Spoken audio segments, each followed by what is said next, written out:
Management से भी बातचीत करेंगे और समझेंगे कि आगे के लिए वो किस तरह के ग्रोथ आउटलुक देख रहे हैं, क्या कंपनी के प्लानिंग है, कैसे ग्रो करेंगे। हमारे साथ जुड़ गए हैं कंपनी के चेयरमैन और एमडी वीर एस आडवाणी। मिस्टर आडवाणी, बहुत शुक्रिया आपका समय देने के लिए। स्वागत है आपका 18 आवर्स स्वदेश पर। रेवेन्यू तो सर बढ़ी है कंपनी की, लेकिन नेट प्रॉफिट्स की बात करें तो उसमें करीब 28% की गिरावट। मार्जिन भी हम देख रहे हैं थोड़े कॉम्प्रेस हो रहे हैं। आप ज़रा बताएंगे कि क्या रीज़न रहे, क्या ये पिछली जो तिमाही बीती है, थोड़ी सी हमने देखा कि जो समर सीजन रहा थोड़ा अनइवन रहा, क्या उसका इम्पैक्ट है या फिर कोई और वजह है सर? नमस्ते Abhishek ji, thank you for having me. Q1 के रिजल्ट्स अगर आप देखते हो कि हमारी सेगमेंट वन जो B2B सेगमेंट है उसमें तो ग्रोथ हमने दिखाया है बोथ रेवेन्यू और ईबिट में।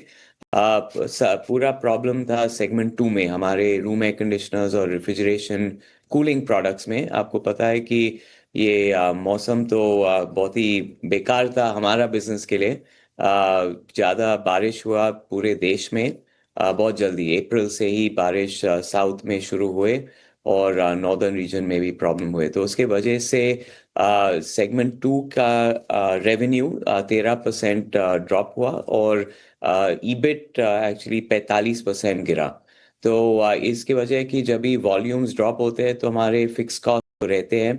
हम ज़्यादा इन हाउस मैन्युफैक्चरिंग करते हैं तो उसकी वजह से फिक्स कॉस्ट ज़्यादा रहते हैं। तो हमें लगता है कि ऐसे तो होता ही रहता है। समझो कि 3-4 साल में एक बैड समर तो जरूर होता है भारत में, जो हमारी बिजनेस को इम्पैक्ट करती है। तो लॉन्ग टर्म आउटलुक तो बहुत ही पॉजिटिव है। आपको पता है कि एयर कंडीशनर्स कैटेगरी के का बहुत डिमांड है। हमें लगता है कि लॉन्ग टर्म 20% CAGR तो बिल्कुल होगा, मगर ये क्वार्टर में नेगेटिव ग्रोथ आया है। हाँ ठीक है, थोड़ा नेगेटिव ग्रोथ है सर। हालांकि हम ये भी जानते हैं, आप भी ये सोचते होंगे कि ठीक है गर्मी से लोगों को राहत मिले। कंपनी के लिहाज से देखा जाए थोड़ा नेगेटिव ज़रूर हो जाता है। लेकिन ज़रा ये बताइए कि अगर हम आगे की अगर हम आपके विस्तार योजनाओं की बात करें, कैपेक्स की बात करें, तो क्या प्लान्स हैं सर आपके, कैसे विस्तार कर रहे हैं? और कोई नई जोग्राफीज जो आप करने वाले हों जहां पर आपको लगता है कि नहीं अप्रोच करना ज़रूरी है? और पहले तो सेगमेंट वन के बारे में थोड़ा बात करेंगे। हमारे B2B सेगमेंट है, उसमें प्रोजेक्ट्स बिजनेस है जहां हम MEP प्रोजेक्ट्स एग्जीक्यूट करते हैं, और हमारी commercial air conditioning equipment business है। ये क्वार्टर में दोनों बिजनेस ने अच्छा से ग्रो किया। आप देख रहे हो कि रेवेन्यू 36% बढ़ी है, ऐसे 1,412 करोड़ तक, और ईबिट भी बढ़ी है 8%। ऑर्डर इनफ्लो भी 12% बढ़ी है ये क्वार्टर में। तो डेटा सेंटर्स, फैक्ट्रीज, बिल्डिंग्स में भी, हॉस्पिटल्स, होटल्स, ये सब ऐसे प्रोजेक्ट्स हमने बुक किए हैं। तो हमारी ऑर्डर बुक बहुत ही हेल्दी है। तो हमें लगता है कि अभी 12 से 14, 18 महीने के लिए ऑर्डर बुक बहुत स्ट्रांग है। तो आउटलुक सेगमेंट वन के लिए पॉजिटिव है। कैपेक्स में हम हमारी कैपेक्स रफली 300 से 400 करोड़ तक हर साल हम इन्वेस्ट करते हैं, और वो हम करते रहेंगे क्योंकि हमें कैपेसिटी एक्सपेंशन में इन्वेस्ट करने का है, बैकवर्ड इंटीग्रेशन में भी इन्वेस्ट करने का है, और हमारी R&D इन्वेस्टमेंट्स भी बढ़ रहे हैं। पिछले साल R&D इन्वेस्टमेंट हमारी प्रोडक्ट्स बिजनेस से 2% तक पहुंची है, और ये साल में हम 2.5% तक बढ़ाएंगे।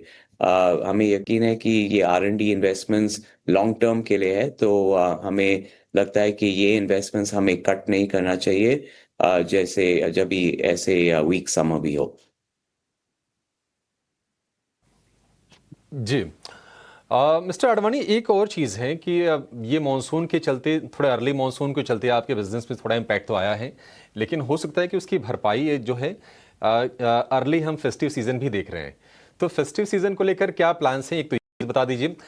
दूसरी चीज़ हम देख रहे हैं कि जो कस्टमर की प्रेफरेंसेस है बहुत तेज़ बदल रही है और टेक्नोलॉजी शिफ्ट भी हो रही है, नए नए एरियाज खुल रहे हैं। तो आपके और आगे को लेकर क्या प्लानिंग है? कौन सी नई चीज़ें हैं जिन पर आप फोकस करके चल रहे हैं कस्टमर रिटेंशन के लिए? जी। तो पहले फेस्टिवल सीजन के लिए पहले तो इन्वेंट्री के बारे में हम बात करेंगे। ब्लू स्टार के लिए हमारी इन्वेंट्री लगभग 75 डेज है अभी फील्ड में, हमारी वेयर हाउसेज में और हमारे चैनल के पास। तो 75 डेज थोड़ा ज़्यादा है, मगर अगर नॉर्मल समर होता था तो 45 डेज के इन्वेंट्री हम कैरिंग करते थे। तो 30 दिन एक्स्ट्रा इन्वेंट्री हमारी सिस्टम में है अभी। तो वो पहले हमें फ्लश करना पड़ेगा। वो तो हमें बिल्कुल यकीन है कि जल्दी हो जाएगा, क्योंकि डिमांड ये फेस्टिव सीजन में जल्दी रिटर्न होगी। उसके बाद जनवरी 2026 पे ब्यूरो ऑफ एनर्जी एफिशिएंसी की टेबल चेंज हो रही है। उसके वजह से नए प्रोडक्ट्स आएंगे मार्केट में, हायर एफिशिएंसी प्रोडक्ट्स। मगर वो हायर एफिशिएंसी प्रोडक्ट्स की दाम भी लगभग 7 या 10% बढ़ेगी। तो हम हर जब भी ये बी टेबल चेंज होता है तो हम देखते हैं कि उसके पहले चैनल ज़्यादा प्रोडक्ट खरीदते हैं, क्योंकि कम दाम की वजह से। तो वो भी हमें, वो बेनिफिट हमें ये Q3 में मिलेगी। तो हमें लगता है कि फेस्टिव सीजन और बी टेबल चेंज के वजह से जल्दी से रिकवरी होगी।